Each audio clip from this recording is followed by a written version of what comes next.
Hey YouTube, it's OK Machine 15 here. I just thought I'd make a quick video on this computer I got down here. This is a very popular HP case here. Most people have probably seen it one time or another. HP used this case design for years, but obviously not all the internals for every one of these computers is the same. It's just a very popular case design that HP used between 2007 and 2009. So let's go look at the specs here. I think I actually made a review of this computer, but I need to make an updated one. And right now I'm just going to talk about this computer and a little bit of a backstory of it. So yeah, it's a HP Pavilion a6235x, and it's a pretty good computer. Now I have another one of these computers actually, and it's a different model, same case, and it's garbage. Motherboard's trash, power supply's trash.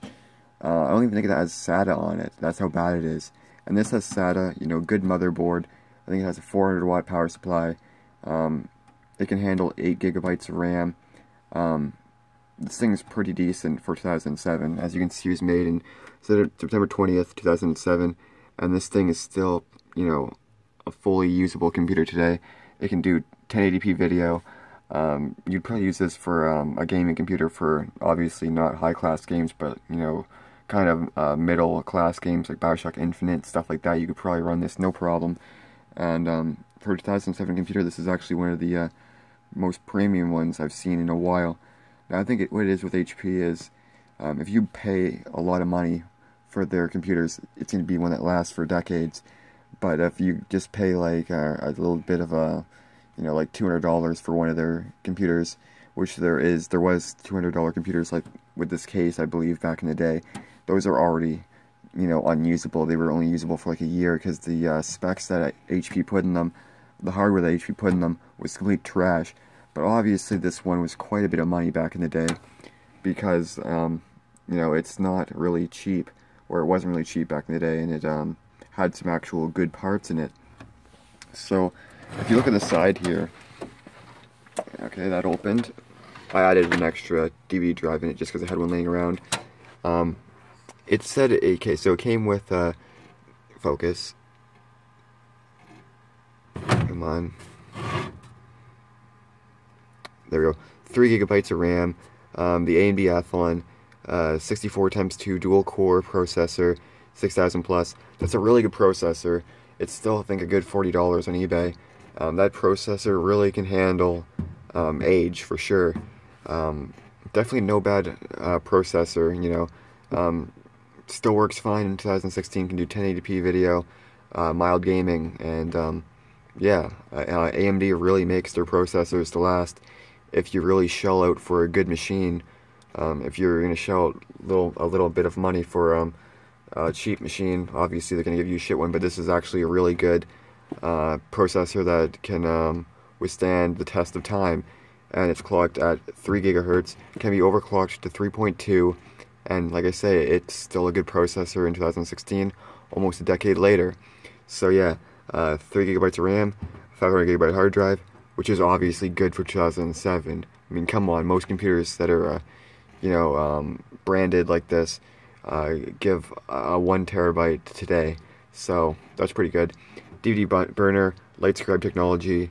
HP gave that standard basically with all their computers back in the day. Obviously it had the custom HP install, so it had all the HP features and all those utilities and stuff. It came with an ATI Radeon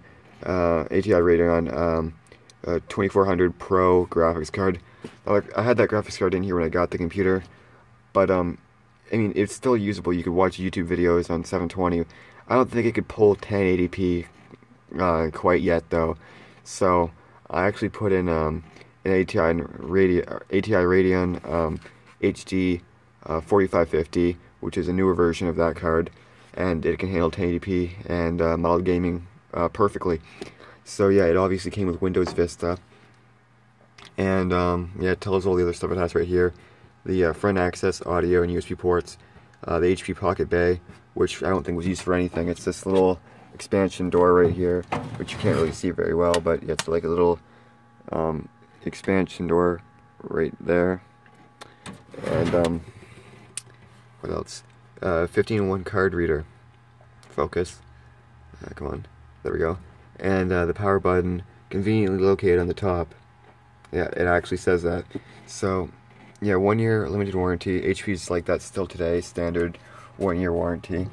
And you know, the case, it's obvious why they kept the case design so long. It isn't a bad case design at all. Yeah, they used this for years. Obviously, a whole bunch of different internals on each build, but I mean, I quite like the case design. And yeah, I mean, even better that it actually has good specs. I don't think it's very easy to find one of these computers that has good specs, honestly. Most of them are the cheap ones that are already outdated. So, yeah, moving on. Yeah, like I was saying, this computer functions very well. And let me go into the, hold up here. Very fast. So, system properties. Now, it came with 3 gigs, as you've seen, standard for RAM, and I put another gig in it, so it has 4 now. I mean, it still runs perfectly with 4. I mean, this isn't even my main computer. My main computer's right there. So, I just, you know, maybe I'm going to use this in my room or something, or carry it around to other locations if I need an actual decent computer. So yeah, this can handle 8 gigs of RAM, which is basically, you know, standard for computers today, so I'm probably going to get 2 4GB sticks and put it in there. It uses DDR2, that's kind of a downside, but I mean, that's not really going to bother me at all. And, yeah, what else? I guess we can go into the Windows Experience Index here. These ratings are very unpredictable. On Vista, this does have the actual factory install of Vista. I partitioned the hard drive. It's a 500 gig hard drive, and I created extra partitions of it so that I could add Windows 7 and still keep the original HP install. And still, it's the factory image for HP if I wanted to, you know, run it back to where it was from factory, how it was sold out of the box, you know. So that's good. It's always good to keep those laying around if you have them. And yeah, just made another new volume for no reason really. And yeah, so there's the specs. Desktop performance with Aero, I mean, that's always inaccurate. Most of this is inaccurate, you can argue, but yeah, that's definitely one of the most inaccurate ones out there. Gaming graphics 6.2. Memory 7.0, that's definitely inaccurate. It has 4 gigabytes, and that's almost maxed out at the highest rating for having 4 gigabytes. So I don't know how they get a 7.0 out of that. And the processor gets a 6.1. I can agree with the processor. The processor is still a good processor today, and it does handle very well. Now, yeah, there's something else I want to show about this too. So I got this program called Crystal Disk Image, or no, not Crystal Disk Image, Crystal Disk Info, which tells you information about your hard drive. And this program is telling me the status of it. It's good status. Temperature 34 Celsius, and it's telling me how many times it's been powered on and how many hours it's been on. So look at this. It's actually been on for 935 days and 8 hours.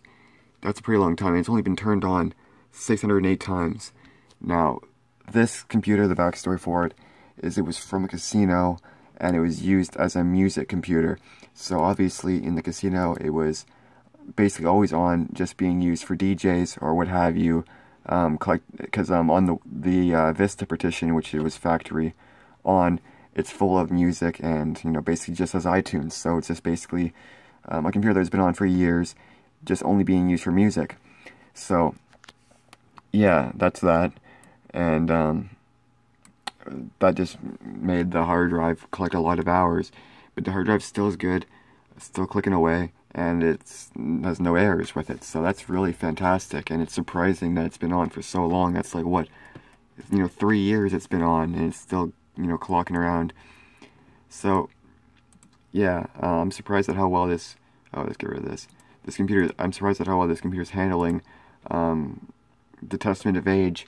I mean, this thing is still a really functional computer, you know, fast as hell, with only 4 gigabytes of RAM, and processor is still good as well, from 2007.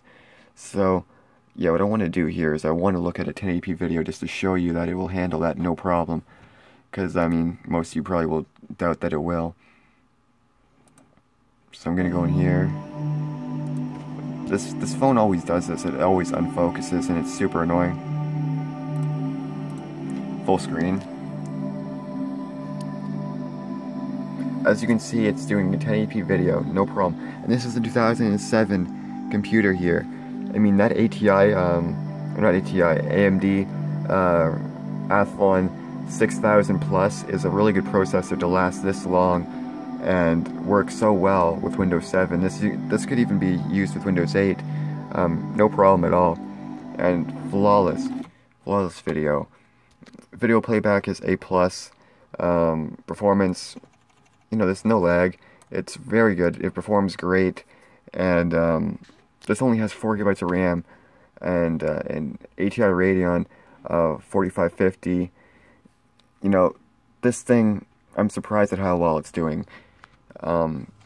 This is definitely a decent computer, and you know, I've looked at the Windows 10 upgrade, and obviously it is saying that all the requirements are good to have Windows 8, which is expected. So I might make a full review of this computer. I want to make an actual review talking about it more in depth, but yeah, just time's an issue, and yeah, I think that's gonna happen eventually though. But yeah, I just wanted to talk about this because it's a really old computer and it still performs like a basic new one that you could buy at Walmart today. So yeah, I'd like to hear your thoughts about this, and let me know what you think, because I'm actually really surprised that this computer is handling so well. And yeah, I'll show you the specifications one more time here. So yeah, the only thing that's unchanged really is that it has 1 extra gigabyte of RAM, and instead of having a ATI Radeon HD 2400, it has a 4550. That's the only thing different. That, and it has 1 more gig of RAM. So really, this thing was pretty up to spec when it was released. Yeah, great computer. If you're looking for a cheap one, this is definitely one you want to get. I mean, you could find this for probably $50 or something, local, unless they know what they have. Or maybe even eBay would have it for cheap. But yeah, I'm surprised at how well this computer handles. I got it for only $20. The graphics card that I put in was only a $20 graphics card, so $40 total, and this computer is as good as a modern computer from 2016. So yeah, that's all for now. I just wanted to show this computer off, and I might make another more in-depth review of it. So yeah, please leave comments, rate, and subscribe, and see you guys later.